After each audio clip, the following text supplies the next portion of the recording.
Well, thanks for visiting us this morning at arklatex I'm meteorologist Josh Marsas with your Wednesday morning forecast update, and it is setting up to be a pretty cool day for April today. Typically this time of the year we'd have highs in the upper 70s, and today it's looking like mid-60s for us, so we're running a good 10 to 15 degrees below average today, but if you're standing out in the sunshine a little bit later this afternoon, it should still feel pretty nice with those highs winding up in the mid-60s today. But beware this morning, we're expecting some freezing temperatures north of I-30. We're already down to 30 degrees in Idabel and 32 degrees in DeQueen. Texarkana at 37. A reminder, we do have a freeze advisory there in effect across the I-30 corridor and areas to the north, so it is possible we could have a little bit of ice this morning, a little bit of frost as well. Shreveport still in the 40s at the time of this video here, but by the time we hit sunrise, very well could see that temperature drop into the 30s. The record low in Shreveport is 40, so we're on the lookout to see if we'll break that before we make it to sunrise, which is completely possible. So here's a look at the wind speeds. Of course, very breezy as that cold front moved through yesterday.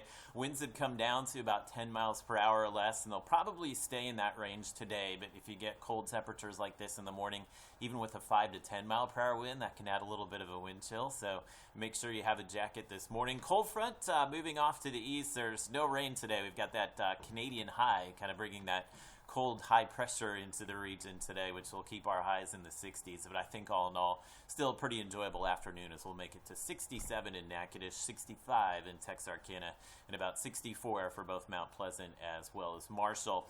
Next troublemaker, we've got an area of low pressure here that's digging into the desert southwest. That's what's going to be rolling in here on Friday. We've been talking about the threat for maybe some heavy rain and potentially a few strong thunderstorms in the Storm Prediction Center. As I kind of expected, has kind of included the rest of the Arklatex in their severe weather outlook. This will be from Friday afternoon through early Saturday morning. Right now they're going with a level 2 threat, but it is possible we could see maybe a level 3 here somewhere close to the Arklatex in the upcoming days, as there is the threat for all severe weather hazards, including initially what will be some large hail, maybe a few tornadoes, and then as we continue into Friday night, early Saturday morning, we could see this transition into more of a damaging wind threat. So here's a look at FUTURECAST again today. Nothing to worry about with the weather, just a little bit cool out there this morning.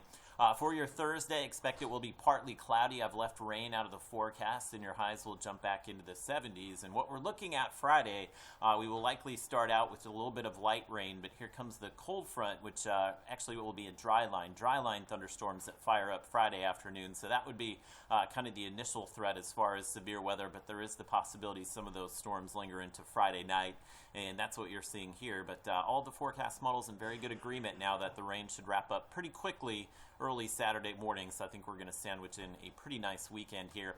Rain totals have come down. We expected that as well. Again, FUTURECAST still showing that we could see widespread accumulations of 1 to 2 inches with those 3-4 inch bullseyes kind of shifting off to the east, but I still think there is a little bit of a potential here to see maybe upwards of 2 inches of rain. But again, some heavy rain Friday night into Saturday morning. Still looks like a nice weekend. We'll be in the upper 70s Saturday, near 80 on Sunday, and we're watching next week. We've got the warm air in place and a stronger cold front on the way next Tuesday, Wednesday, so we can see a more significant severe weather threat sometime next week, likely in that Tuesday to Wednesday time frame.